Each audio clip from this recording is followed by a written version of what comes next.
Welcome to Season 3 of This Is Your Life in Silicon Valley, a podcast about the Bay Area, technology, and culture.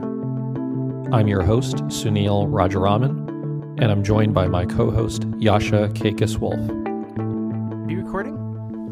I'm recording. I'm almost done. My phone's been buzzing all afternoon, and I just have to finish this text message. So you're one of those people who can't go 5 seconds without checking their phone. Can you just give me a second? I got this notification from Instagram. I think somebody liked something I just did.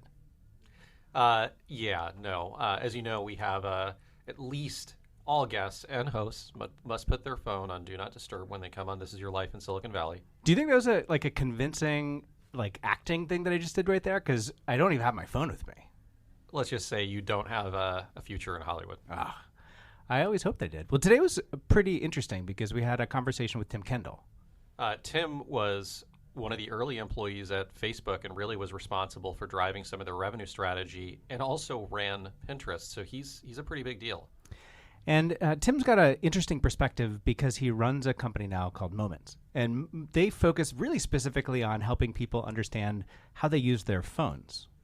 Yeah, and I think he, as he discusses during this interview, went through a period where he could not stop looking at his phone. And as one of the architects of, some of these products, he had a really self-reflective moment. And there's something a little bit ironic and maybe kind of enjoyable about hearing technology executives who were big drivers for the things that we spend so much time on today, starting to tell us all that it's actually not healthy for us to do anymore.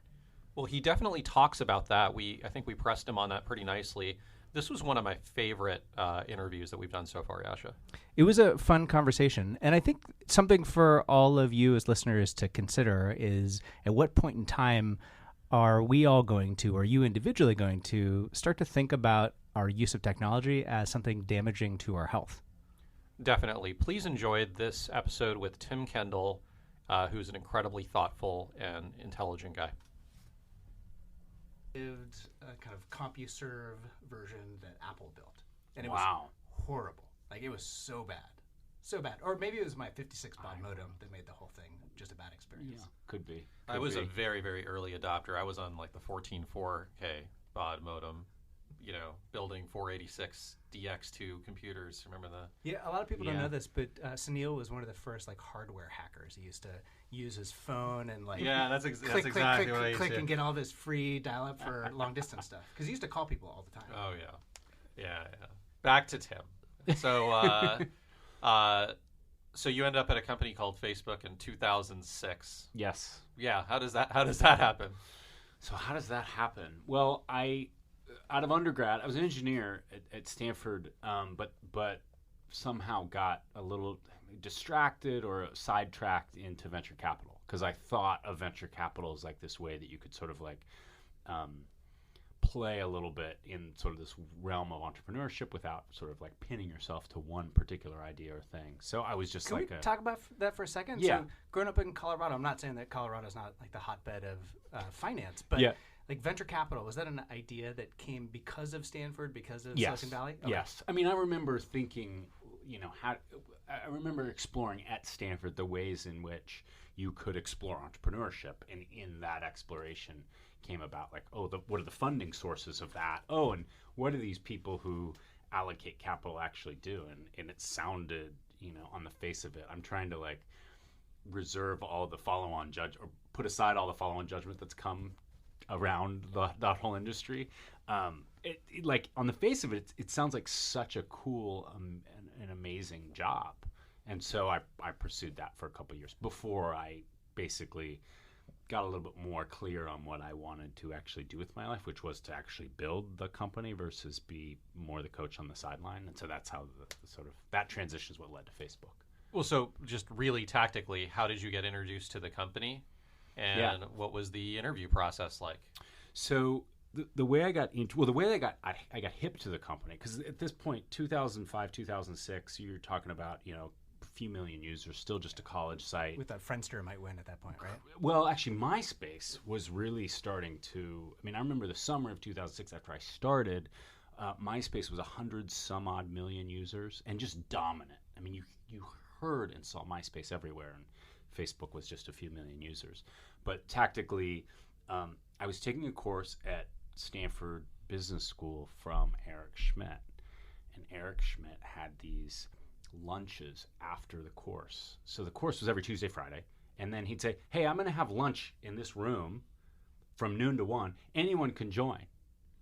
And I remember the first time he said that, I'm like, "Oh my God, like I'm going to go to every single lunch," and which I did. But what was astounding was there were one or two other students in these lunches. So you literally got to have lunch with Eric Schmidt for an hour or 2 hours a week.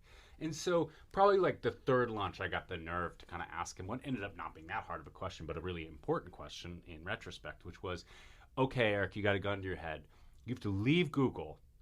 Where do you go? What do you go become the CEO of?" And he said, "Well, there are two companies." This is January of 2006. So Facebook is a few million users. YouTube is, so he says two companies. He says, hands down, I go to Facebook. And if that doesn't work out, I go to YouTube.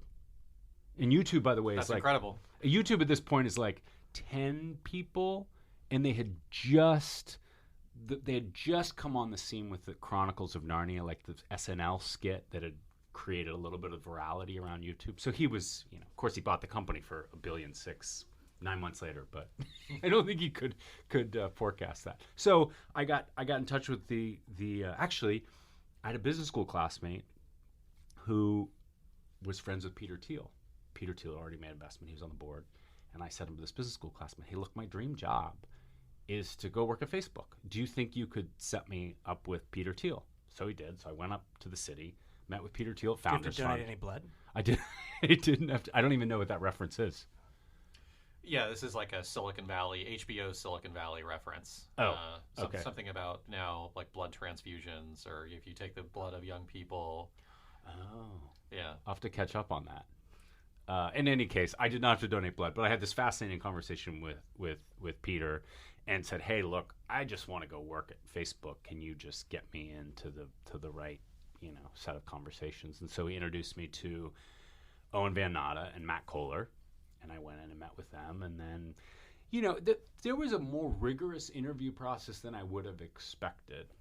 But I don't think they're candidly, I don't think they had a very big candidate pool. And how many people was Facebook at this time? It's probably about 100. Wow. So quite small. Yeah. And what was it like? I mean, the job, by the way, was we need a product manager to help figure out what the business model is going to be. Like, we think maybe it's advertising, but we could be totally wrong. And we've got a couple of like wonky banner things running, and we're generating a little bit of revenue. We need to generate a lot more revenue, and we need someone, to basically figure out how we're going to make money. And so that was the job, which I was wholly unqualified for. And so we spent, I showed up. By the way, it's total chaos. I mean, it's clear that Mark is brilliant. It's clear that the product direction that we're going in is revolutionary. So this is the summer in which the team, I wasn't a part of this, the team built Newsfeed. The team figured out, let's open the site up to open registration. And they were starting to talk about platform and how you could platformize a social network. Very novel and clever and shrewd idea. So it was clear like they were headed in the right direction. But like companies, no matter how amazing they turn out, like they are at that stage, it's just like. So then getting just with one specific anecdote, maybe two, what is something that, you can share that people wouldn't expect to know about Facebook from those early days? That, okay, wow, maybe it was a moment that you thought it was going to go under, maybe it was something else. What's an anecdote you have for us? Well, the one that immediately comes to mind is that there was real fear of failure and getting crushed by MySpace. And there was sort of underlying that a little bit of faith that we think our approach is right, which was an approach that was really bet on technology and authentic identity. We thought that would win out over time, but it sure wasn't clear from the numbers, right? It looked like MySpace was just going to become completely dominant. So a lot of fear on that basis. And then actually fear from a standpoint of, you look at the graph of Facebook and it's this crazy smooth up into the right curve. And we had down months at Facebook in terms, or at least flat months, like month on month growth was not increasing. And that's not a good feeling. And I remember there was a designer, there were a couple people who in the summer of 2006 left the company. Wow. And I remember thinking that was a very expensive decision. That was an expensive decision. But I remember, and one of the designers who left was I just had this sense of him being highly competent, very wise. And when I heard he was leaving, I thought, oh shoot, what did I just do? Like, is this a sinking ship that I'm just gonna go to the bottom of the ocean with? So, when I really appreciate you sharing this kind of common bond of fear. yeah, And maybe there's a flip side of that, which is about like optimism and excitement about the things that you can build. But you've now been with a handful of different organizations that have all had, like, I think, interesting paths that they've taken. Is that sense of fear like a thing that's unique to companies that are pervasive. successful? Is that the Bay Area, or is it companies in particular? I think it's a great question. There's probably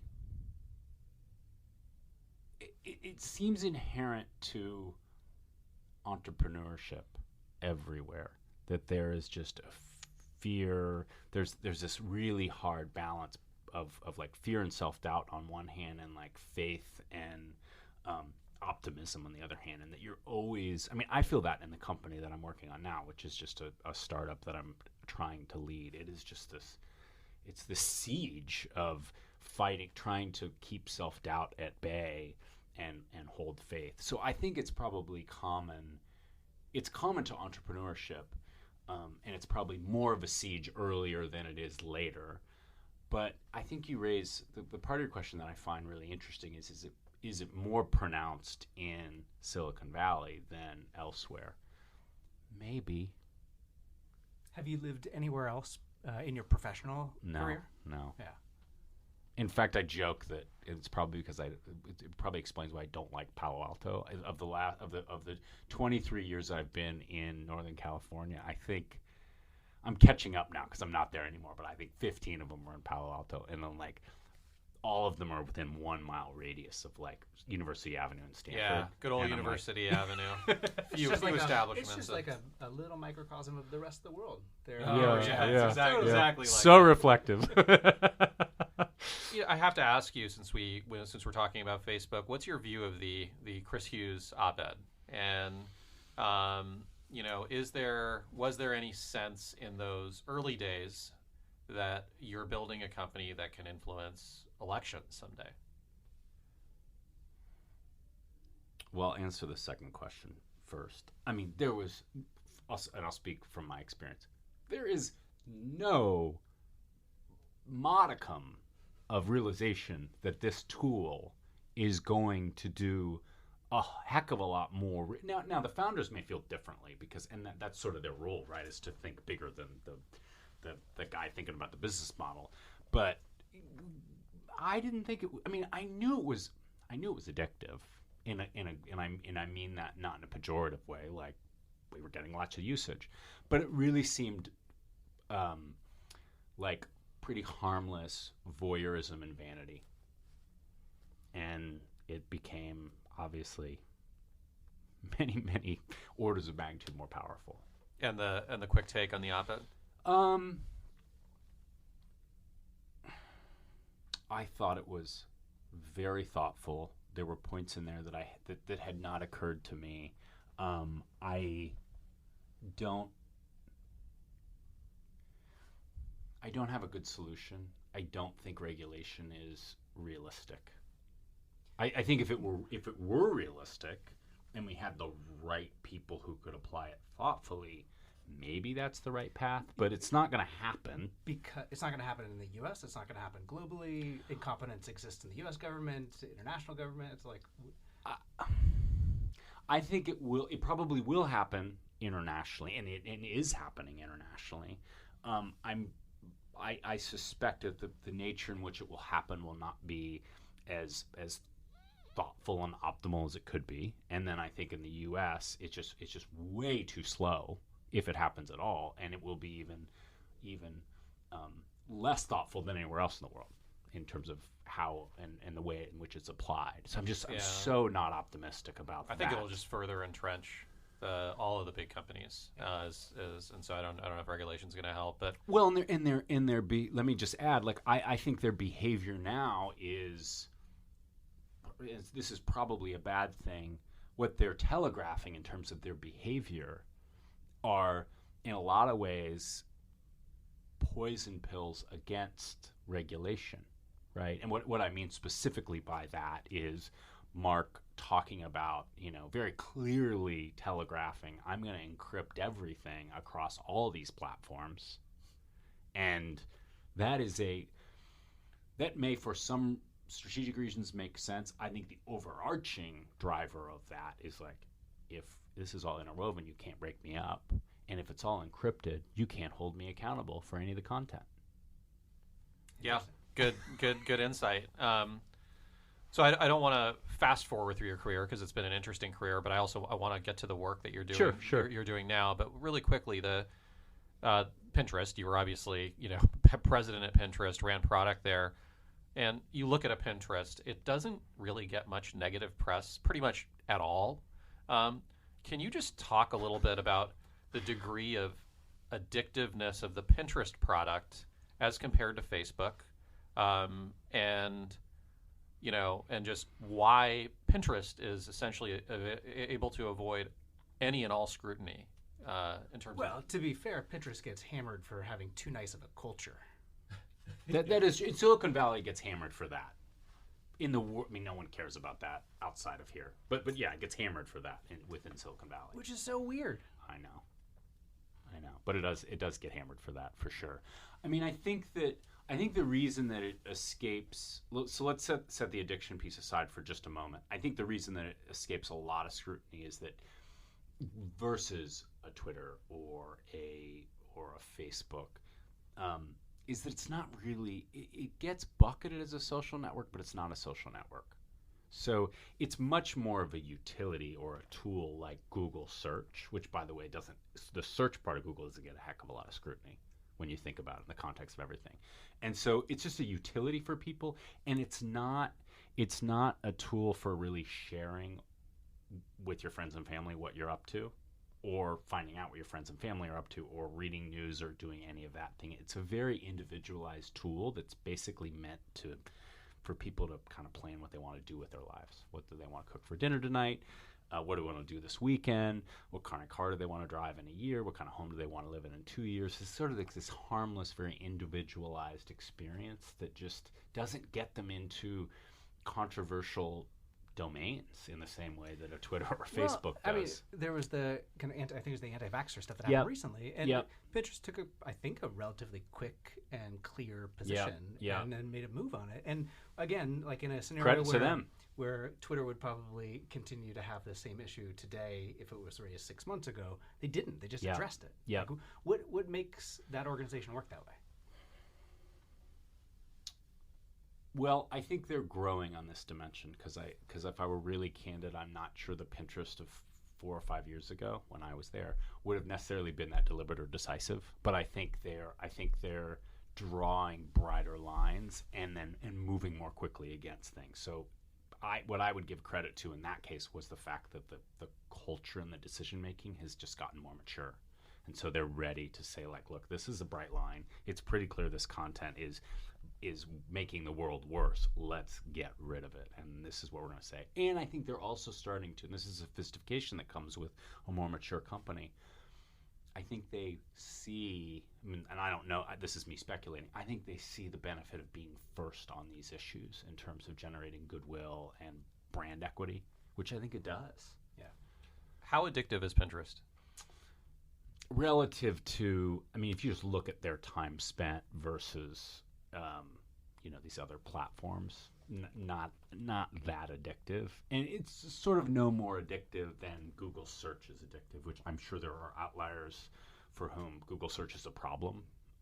But it's not pervasive. And really, the company is trying to, the mission of the company, or the old mission of the company, I can't remember the new mission. The old mission was to discover and do what you love, meaning we want to help you, Sunil, discover some stuff. And then as soon as you discover that great recipe, we actually want to do everything we can to get you off and to take action on it. So almost definitionally, half of the mission of the company is to get you off of their product. So let's talk about now.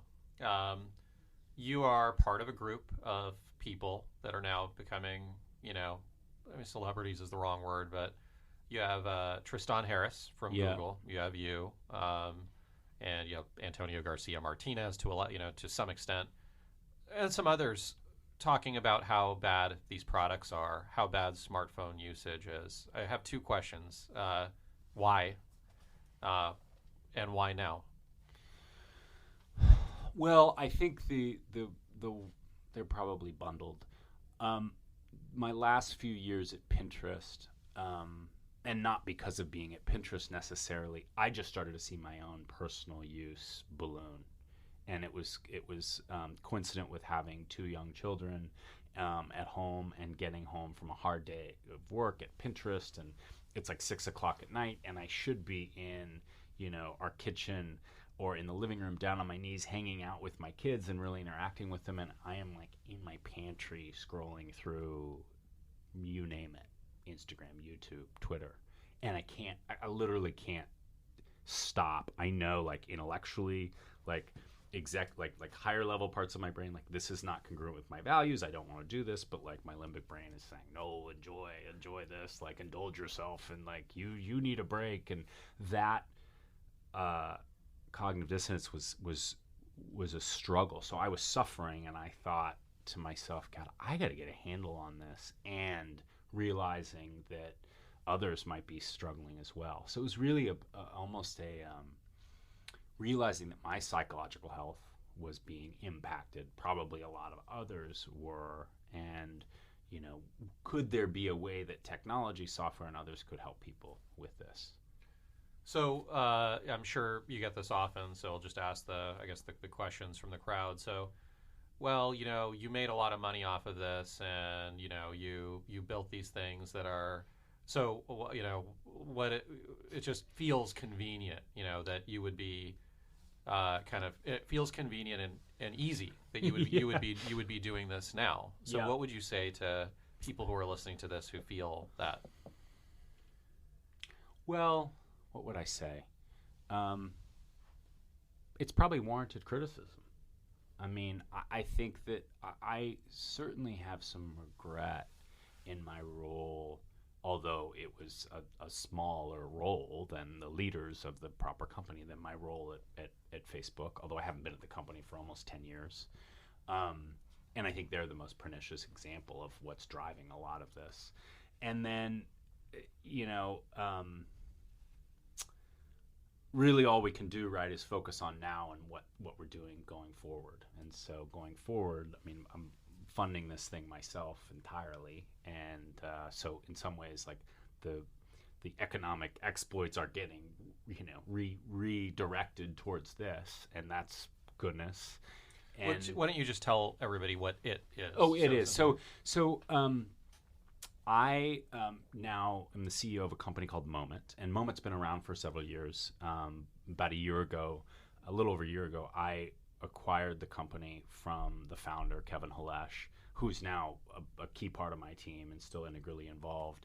And what Moment does is, in a phrase, we give people back their time. But what we're basically trying to do is help people understand, hey, you use your phone an inordinate amount, and if you don't like that, and you don't like particularly the knock-on effects of that issue, we have some tools and we have some coaching programs that can help you use your phone in a much healthier way. Oh, and by the way, you get a lot of time back when you do that. So a couple questions.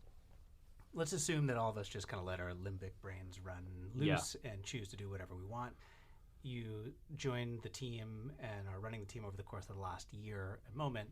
Like, what is the learning that you've had? And really specifically, like, what does Moment know about how we make decisions on our phones?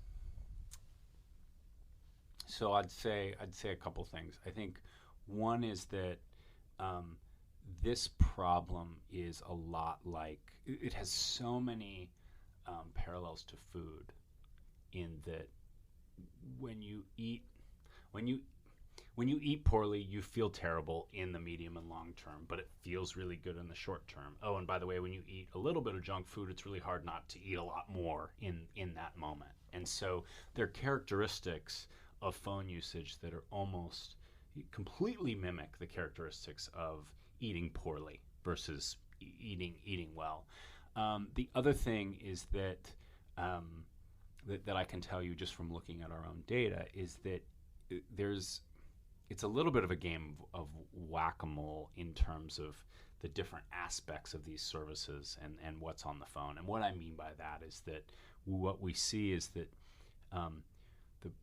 the obvious suspect in terms of like the most the thing that sucks the most time from you or my day is social media. But the problem is that we see, and by the way, I've experienced this myself. You get rid of social media and something else replaces it. Because you've already started eating that way. Yeah. So you get rid of Oreos and you do chocolate chip cookies. Well, what's that? What's the equivalent on a phone? You get rid of social media and you get addicted to news. Yeah. And you get addicted to the browser. I had peanut butter cups instead of Ben and Jerry's ice cream last night. Just Right. off of that. Right. So you got an organization like Apple, who forget about work stuff, as a customer, I like a lot of what they do, and I like a lot of the story that Tim Cook tells. Right? I do too. We've got a business model that allows for us to make decisions that are generally better for humans than other companies do. They introduced something like screen time. Yeah. And you guys have been around before screen time existed. Yeah. Like, should we trust organizations like Apple because of the economic incentives that they have to introduce tools like screen time that are supposed to benefit us as humans or make us happier? He's looking up and thinking, just giving people the visual. I mean, when Coke put a label on its can and told you how much sugar you're drinking, did it make you trust them more? I mean, maybe a little bit on the margin, but it didn't give you a whole lot. It didn't tell you how bad the sugar was. It didn't tell you the long-term effects. I mean, I think my bone to pick with Apple is twofold. One is that as it relates to screen time, I think they get credit for taking a step. It is like such a micro step in the scheme of what needs to be done and what could have been done. And in what I mean by that is that if they were trying to help people who were morbidly obese, what Apple has done is basically chucked them a scale and said, good luck. And there's no exercise regimen, there's no nutritional guidelines, and then said, hey, we care about this problem. Look, we gave you a scale. Come on, you can weigh yourself. And so that's kind of my bone to pick A. Bone to pick B is Tim Cook and others talk about how their incentives are pure and aligned. However, the bulk of their profit growth is from services. What's the bulk of services? It's the App Store. What's the bulk of the App Store? Games. What's the bulk of games? In-app purchases of games, which basically completely correlates with time spent. So their profit growth is predicated on addiction. How bad is it? So just give people a sense of scale, either through an anecdote or data you've seen or whatever. How bad is smartphone addiction, and where are we headed with this? Like, what's the worst case scenario for me? Well, I think the worst case scenario is we're going to end up in a similar place to where we are with sugar and processed food vis-a-vis type 2 diabetes being a global, particularly a national epidemic, and costing us as an economy a tremendous amount of money and killing a lot of people. And that sounds very dramatic from where we are today, but I think that's where we're headed. If you look at the data in terms of what overuse does to our brains, in terms of causal links between overuse and depression and anxiety, causal links between overuse and spiking cortisol levels, which, by the way, lead to all these knock-on diseases. I think I think we're headed to a scary place. And adults are admitting, 2/3 of adults basically, if you ask them in the United States, will say, I have a problem. Only a quarter of adults have been able to make any headway through their own efforts. How old are your kids? 3 and 4. Do they ever get to use devices? I mean, I wish the answer were no, not at all. They do a little bit. They watch, they don't use devices in an interactive way. They use them as mini TVs, and they get to watch on Wednesday mornings if they get ready for school at a certain time because they have a late start. They get to watch 10 minutes of something. So not a whole lot. And oh, by the way, there was a period over which when we took a longer drive or flights, we used to let them use it, and they became such terrors. The medium and long-term implications or result was so bad that we just stopped. It was easier to deal with the siege of a flight and a drive without a device than it was to give it to them. Yeah. So this is the again, once again, the chorus of executives. I think the criticism is flatly this: is that okay? You built this stuff. Now you won't even let your kids use it. Thank you. Yeah. So, okay, what about the other? How would you respond to people saying, you're an alarmist and this is TV all over again? We're just going to settle in. This is the new norm. TV is. We hear this a lot. I understand the argument. TV is so fundamentally different than what we're dealing with in terms of, first of all, TV doesn't go with you everywhere. It's not in my pocket, at least old TV, right? And it's not interactive. And it's not in a highly personalized and sophisticated way tuned to me and preys on basically all my vulnerabilities to get me to do things that aren't necessarily in my best interest in the long term. TV didn't really do any of that. Or if it did it so poorly that it was pretty easy to break out of the force field if you wanted to. What do you think about the work Elon Musk is doing with the, I guess now, and so some others are with the brain companies, and so I figure you would probably know quite a bit about this, Yasha. So go ahead, chime in. I see you laughing. The brain. No, I'm just laughing at him, like the brain companies. Yeah. That's the next big thing. Well, I guess I want to take this and go off in a little bit of a different direction, if that's okay. You made a comment around addiction and organizations being benefited by addiction. And I go so far as to say, and I don't think this is hyperbolic. We've moved out of the information age. We moved into like the addiction economy age, or kind of whatever how you want to frame that. But Sunil kicked off something that I think we think is funny generally, and that's that oftentimes executives in technology companies are recognizing that something is wrong, and then they're going and spending the time elsewhere. How does that change from being just a handful of people around the world that have this enlightened understanding of what's going on into general consumer understanding? Well, we talk about this. We talk about this a lot internally, and I spend an inordinate amount of time thinking about this. I think there are a lot of good people who are being very vocal about the consequences of this technology and the overuse of it. I think that the wonderful-ish thing about food and diet and exercise is that the feedback loop of the consequences is very obvious in terms of like our physique and in terms of how we feel. It's a little bit more opaque with this because it probably doesn't change our physical appearance. So we unfortunately cannot use vanity as a motivator. But it does certainly change our state of mind, although I think that's a little bit more abstract for people. And so I think one of the ways we get there is with research.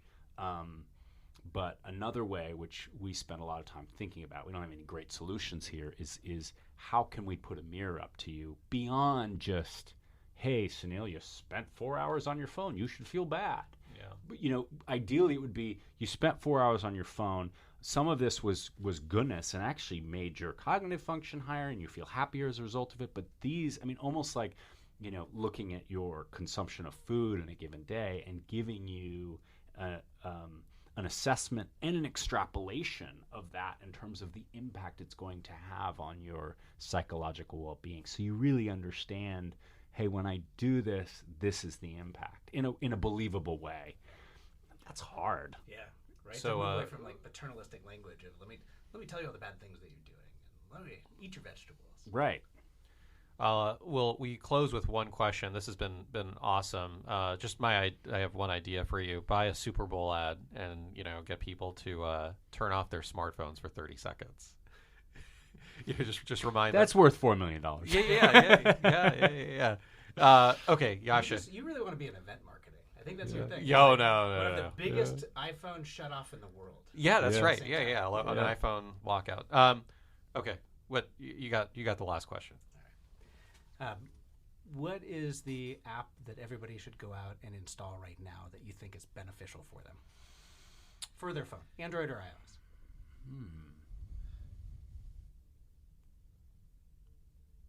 I don't know the names of the app that popped into my mind, which I like, and there's a number of these apps, and they're probably if you search for life clock or something, like basically something that you put in your age and your health and everything. It basically tells you how much time you have left in your life, and then it gives you a countdown, like a daily countdown. It's like you have this much percentage of your life left. Very fatalistic. It's very fatalistic. It's It's grounding, though. I find it grounding and motivating. Yeah. I buy that. I totally buy that. I wish I had a name. There are many of them out there. Yeah. I mean, I think if you literally search for life clock or life countdown, something will come up. I think we all waste a lot of time. And we waste a lot of time because of bad decisions that we're making, because our limbic brain is going off and telling us to do stuff that's a waste of time, or we're too wrapped up in our own vanity. And I think we're delusional. I mean, I'll speak for myself. I'm delusional that I think I have infinite time left. Yeah.